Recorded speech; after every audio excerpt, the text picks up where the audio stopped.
Bonjour à tous, émission quarantaine pour cette rétrospective sportive. Depuis son salon, Joël Brunner vous propose la rencontre avec un agent de foot. Il vous parlera également du hockey sur glace féminin et basketball.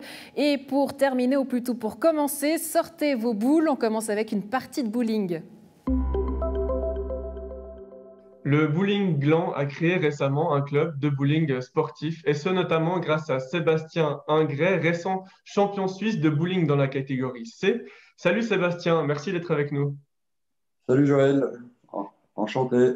Le bowling, pour la plupart, c'est un loisir qu'on pratique en soirée avec des amis autour d'un verre. Mais toi, tu as voulu donner l'opportunité aux gens de la région de pratiquer le bowling comme un vrai sport. Alors, comment est-ce que tout a commencé? Tout a commencé il y a que quelques années pour moi et grâce à, on va dire, mon mentor Didier Tisserand qui m'a donné l'envie de progresser surtout dans le milieu du bowling. Et j'ai eu l'opportunité de venir travailler à Gland, qui m'a donné encore une autre opportunité pour développer mon sport. Donc, l'un ne va pas sans l'autre, donc on s'est mis avec Sylvie Blandel, la directrice du bowling, de créer le club Bowling Gland Team. C'est une première hein, ici à Gland. Et donc, tu travailles maintenant en tant que prof de bowling. Comment est-ce que ça se passe? Combien il y a d'entraînements par semaine et combien il y a de membres? Combien il y a de membres? Pour le moment, on est une trentaine, dont 7 qui faisons de la compétition, donc du plus jeune qui a 10 ans à moi-même le plus âgé du club. Donc, c'est 2 fois par semaine, le mercredi soir, le jeudi soir. Et le jeudi soir, nous accueillons aussi le Coconut Club qui faisait partie de l'ancien Castel Bowling et qui continue à venir chez nous pour continuer à s'entraîner avec nous conjointement. Le club que tu as créé, c'est vraiment pour faire de la compétition.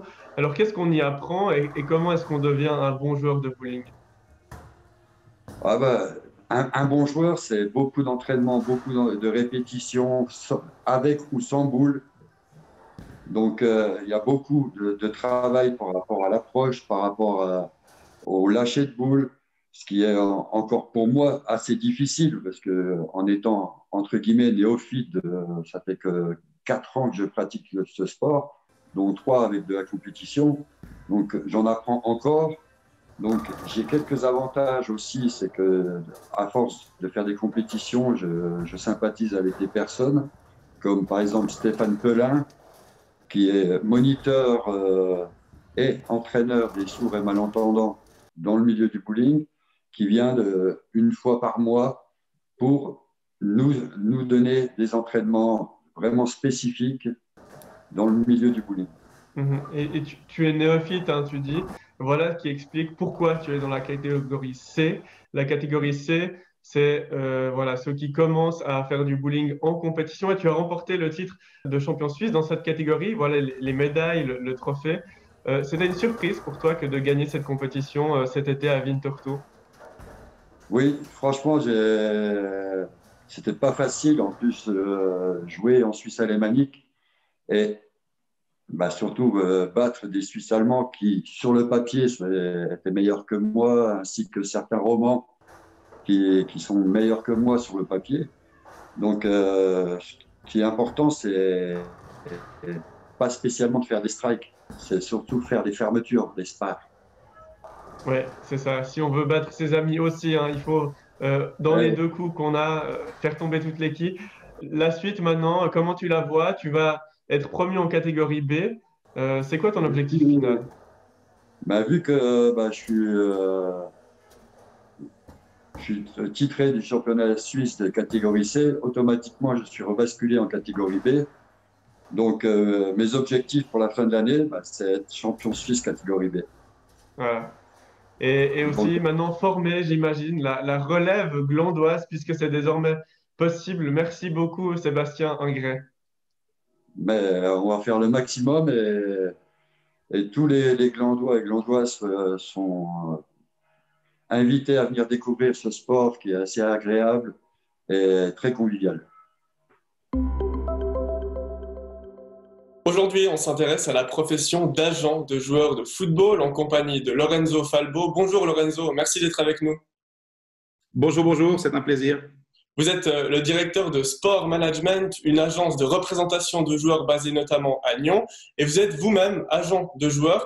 Le marché des transferts estival, il a été bouleversé par la pandémie, il s'est terminé il y a peu. Alors, est-ce que c'était particulier cet été? Oui, alors effectivement, particulier, c'est le mot, ne serait-ce que par les conditions, évidemment, de voyage ou de sortie de Suisse ou de rentrée en Suisse pour l'étranger qui était très compliqué, du fait que le mercato était totalement décalé. On est sur un mercato qui a fini finalement il y a peu de temps en Suisse, le 12 octobre, le 5 octobre en Europe. Donc oui, c'était un mercato très, très, très particulier. Est-ce qu'on a senti financièrement les clubs qui étaient un petit peu en difficulté aussi? Oui, bien sûr. Je pense qu'aujourd'hui, c'est une évidence. Tous les clubs ont fait attention à leur recrutement, ont surtout vendu ou en tout cas essayé de se séparer de certains joueurs avant de recruter d'autres. Oui, je pense que oui, on est sur une année très, très compliquée pour tout le monde. Alors, beaucoup pensent savoir ce que c'est que le métier d'agent de joueur. Vous, en une phrase, comment est-ce que vous le définiriez? Alors, j'ai tendance à dire, c'est les 3 mots que j'utilise dans une formation que je donne d'ailleurs à Lausanne, c'est mes 3 P. En fait, c'est passion, patience et persévérance. Je dirais que c'est les trois mots qui résument ce métier-là. En fait, c'est un métier qu'on fait par passion d'abord, beaucoup de patience, énormément de patience et de la persévérance pour y arriver parce que ça prend énormément de temps. Donc, après, il faut des compétences. Voilà. Je pense qu'aujourd'hui, on ne peut pas s'inventer agent de joueur. Et le but justement de l'agent de joueur, c'est pas seulement de faire de l'argent, bien au contraire. C'est pas vous qui allez me le dire. Non, alors non, c'est vraiment d'accompagner, déjà en premier lieu, d'accompagner un joueur et puis le but d'un agent finalement, c'est d'arriver à trouver un joueur intéressant, jeune finalement et de l'emmener jusqu'au plus haut niveau. Je crois qu'au-delà de l'argent que ça peut rapporter, il y a une notion de passion et de plaisir qui fait que c'est des challenges en fait à chaque fois. Et vous pratiquez ce métier avec notamment pas mal de joueurs suisses. Vous êtes l'agent de combien de joueurs? Alors aujourd'hui, je dirais qu'on a une douzaine de joueurs pros et une douzaine de joueurs en formation, qui sont dans les grands clubs suisses en formation. Ça veut dire quoi en formation? À quel niveau? Alors, formation dans des clubs comme Servette, comme Saint-Max, comme Bâle, comme Lausanne. Donc, dans les centres de formation, en général, entre M16, M18, M21. Donc, normalement de futurs joueurs qui se destinent au monde professionnel. Évidemment, c'est compliqué puisque beaucoup d'appelés, peu d'élus. Mais on essaie de les accompagner au mieux. Puis notre but, c'est les emmener au monde professionnel. Ici, on se pose la question aussi de la Promotion League, qui est le niveau du FC Stade Nyonnais. Des joueurs comme Idriss Bega, Adler da Silva, ils ont des agents, eux, en Promotion League à ce niveau-là? Alors, ils ont certainement des agents. Je ne les connais pas personnellement. Enfin, je connais les joueurs. Je les ai vus jouer, évidemment. Oui, en Promotion League, il y a aussi des agents. J'ai eu des joueurs en Promotion League. En ce moment, je n'en ai pas effectivement au Stade Nyonnais, mais j'en ai eu au Stade Nyonnais aussi. Voilà. Donc oui, il y a des agents à ce niveau-là et c'est des joueurs, les deux joueurs dont vous citez le nom, qui sont des joueurs qui ont un potentiel. Adler da Silva, on le connaît peut-être un peu plus puisqu'il est déjà passé par Servette, par Grasshopper.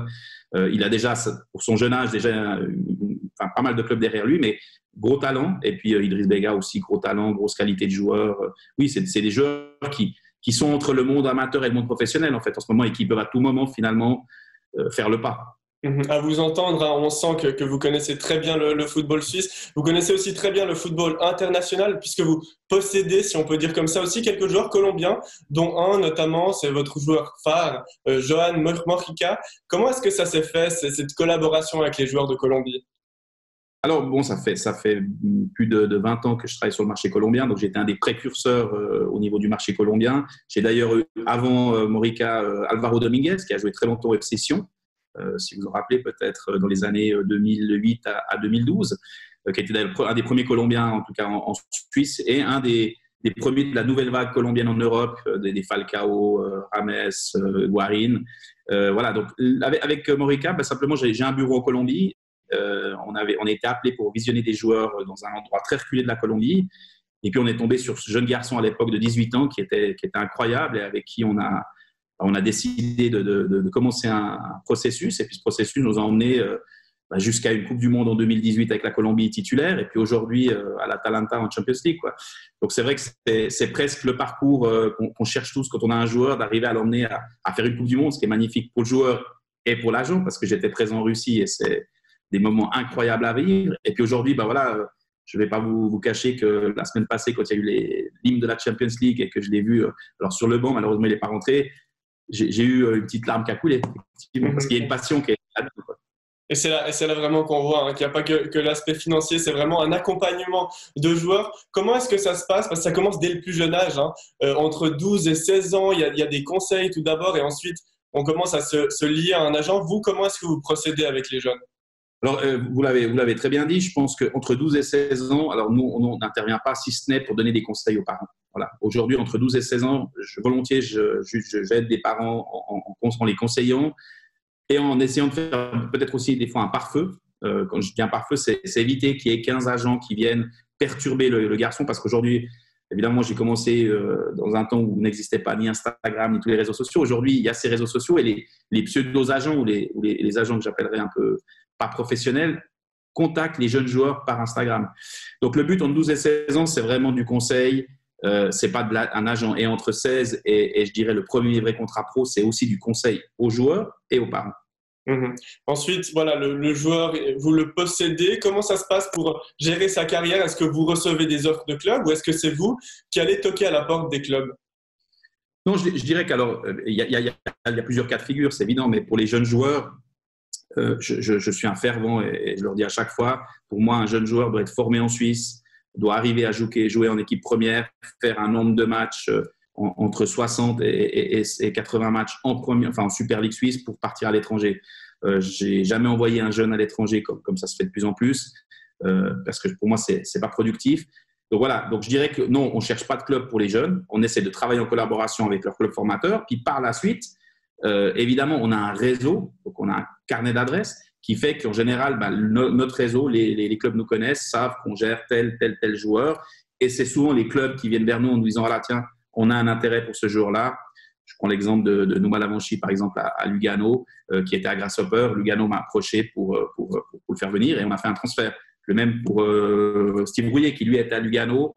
On était approché, il était en Super League à l'époque, on était approché par le Servette, par l'entraîneur et par des dirigeants, en nous présentant un projet en Challenge League, mais avec un projet d'aller en Super League. Et voilà. Donc, je dirais qu'à chaque fois, c'est plutôt le club, souvent, qui nous contacte.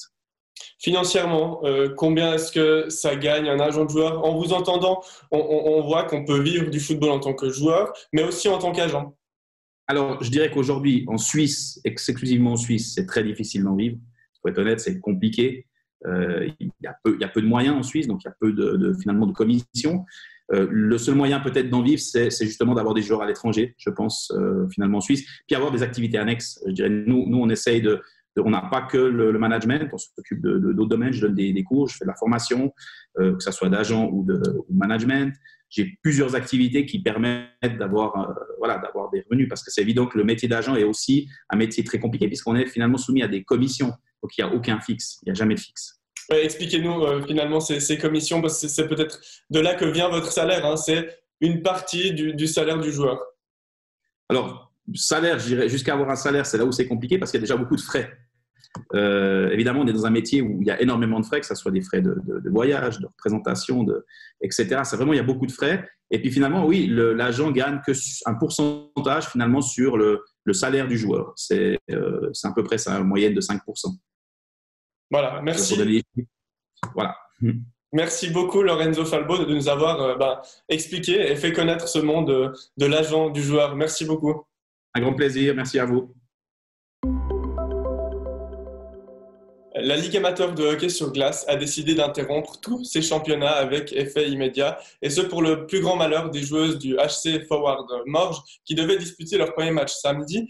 Marion Fischer, tu es la coach de l'équipe de Ligue nationale D, et la nouvelle de ce week-end, elle est frustrante. Finalement, c'est la saison qui s'interrompt avant même d'avoir commencé. Ouais, malheureusement, on était prête pour ce match, et puis on a su le vendredi soir, juste avant l'entraînement, la semaine dernière, que le match était annulé. Il devait avoir lieu jusqu'avant l'entraînement, ça devait être 20h ou 21h. On était encore sûr que le match avait eu lieu, le club nous avait donné l'accord. L'équipe adverse était d'accord de jouer aussi, vu que les nouvelles mesures du canton de Vaud allaient dans notre sens aussi. On s'est dit qu'on allait pouvoir jouer, mais on a reçu la nouvelle de la Ligue par mail, comme quoi tous les matchs étaient annulés. Donc, on n'a pas pu jouer le dernier match, enfin, le premier match de coupe et le dernier match qu'on pouvait potentiellement jouer. Tous les matchs et aussi tous les entraînements, c'est valable absolument pour tout? Ouais, alors la Ligue nous interdit de jouer les matchs, mais après, avec les mesures du canton de Vaud, on peut pas jouer, on peut pas faire les entraînements, tout ce qui est sport de contact, c'est interdit. Donc, qui est sur glace aussi. Donc, tous les entraînements, les 2 entraînements qu'on a par semaine, ils sont annulés aussi jusqu'à nouvel avis. À défaut de parler des matchs, on va donc parler de l'équipe qui se porte très bien, hein, une vraie ambiance, presque une vingtaine de joueuses dans le contingent de ton équipe. Comment est-ce qu'on explique cette réussite? Je sais pas, on a toujours eu un peu cette ambiance de famille, donc c'est un petit peu l'essence de notre équipe. Donc c'est vrai que chaque année on a des départs, évidemment. La vie fait que on a des filles enceintes, on a des filles qui sont parties à l'étranger, il y en a qui ont même arrêté le hockey. Mais on a de la chance parce que on a toujours des nouvelles qui viennent s'intégrer au groupe. Et le but premier de notre équipe, c'est d'intégrer les nouvelles. Donc, ça se passe toujours très bien. Là, cette année, on a quand même pas mal de monde. On a, j'ai à peu près 18 licenciés et puis quelques filles qui font pas encore le championnat parce qu'elles viennent de commencer. Donc, ça se passe vraiment bien. Puis, on a un super staff aussi qui travaille beaucoup dans ce sens-là. Il y a quelque chose qui illustre très bien cette bonne ambiance d'équipe, c'est votre présence sur les réseaux sociaux. Durant la pause, la première pause en mars, vous aviez notamment fait parler de vous avec différents types d'exercices à reproduire chez soi. Là, vous allez mettre quelque chose en place à nouveau? Oui, alors on a déjà commencé. Vous pouvez aller nous suivre sur notre page Instagram, sur notre page Facebook. On a commencé à faire des présentations de chaque joueuse. Donc, vous en aurez 2 ou 3 par semaine. Ça va dépendre de la cadence, mais des présentations par joueuse, les centres d'intérêt, puis 2, 3 petites questions assez sympas. En plus de ça, on a un projet de vidéo qui est en cours. Ça, on vous en découvrirez un petit peu plus les semaines prochaines. Et puis, on a toujours le calendrier qui est en vente en précommande. Et là, il est actuellement chez notre imprimeur. Alors, est-ce que tu peux justement nous donner un petit avant-goût? Je sais que tu as préparé quelque chose. Alors, le concept, c'est comme chaque année, c'est un calendrier entre guillemets sexy. Voilà, alors en fait, ça sera un calendrier nu artistique qui est fait par un ami à moi qui est un très excellent photographe, Yannick Kolaidzi. Vous pouvez aller voir son site internet aussi, c'est ycp.ch. Chaque année, en fait, il nous fait le calendrier. Et chaque année, c'est encore plus beau, quoi. Je peux vous montrer un petit exemple de l'année dernière aussi. Comme ça, vous pouvez voir quel format il a aussi. Donc, voilà, en gros, chaque mois, on a une nouvelle fille. Donc, il y en a qui sont un peu plus dévêtis que d'autres.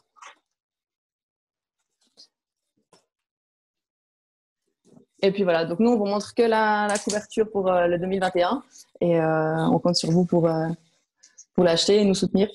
Merci beaucoup, Marion Fischer. Le calendrier, il est en précommande et la saison, pour l'instant, elle est en suspens. Merci beaucoup. On vient aux nouvelles du BBC Nyon et de la Ligue nationale A de basketball. Xavier Paredes, merci d'être avec nous. Quelle est la situation suite aux décisions prises par le Conseil fédéral hier qui n'interdit pas le sport d'élite? La situation, elle est encore un peu compliquée. On a eu plein de changements ces derniers jours sur des matchs, est-ce qu'on jouait pas. La décision d'hier, bien sûr, change encore les choses.